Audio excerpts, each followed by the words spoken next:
5 mistakes that you should avoid in an English language examination preparation. Number 1 is ignoring the proposal writing. See, proposal writing is fixed. वो 10 marks आपको मिल ही जाएंगे अगर आपने proposal writing अच्छे से prepare कर ली है तो बस फॉर्मेट पढ़ लीजिए, उसको प्रैक्टिस करते रहिए, you will good to go with the proposal writing because topics उतने भी हार्ड नहीं आते. Second is leaving the directed writings और waiting for the predictions that कोई भी डायरेक्ट राइटिंग एग्जाम्स पर प्रिडिक्ट की जाएगी, आप वही डायरेक्ट राइटिंग पढ़ के चले जाएंगे.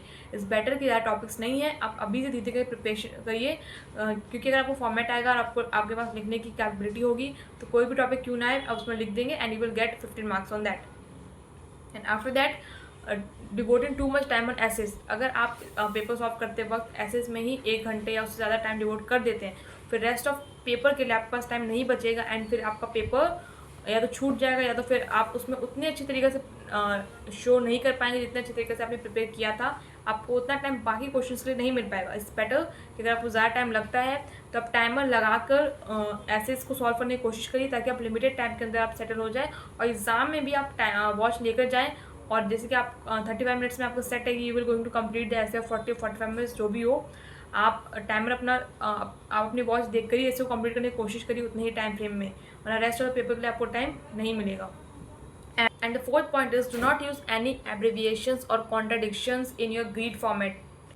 जो हम लोग कॉम्पिटिशन लास्ट में जो समरी बना के लिखते हैं उसमें कोई भी शॉर्ट फॉर्म यूज़ मत करिएगा because that is not allowed there.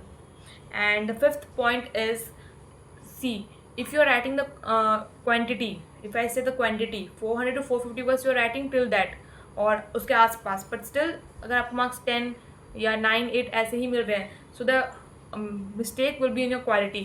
if you are writing the essay, जो आपका जो लिखने की कैपेबिलिटी है, जो क्वालिटी ऑफ लैंग्वेज आप यूज़ करें वो अब तक क्लास 12 के लेवल की नहीं है, वो 5 या 6 या 7 क्लास के ग्रेड की है. सो वो आपके मार्क्स नहीं देंगे उसमें.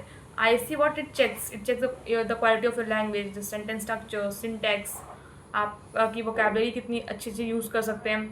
So that is what it checks. So quantity should go with the quality here.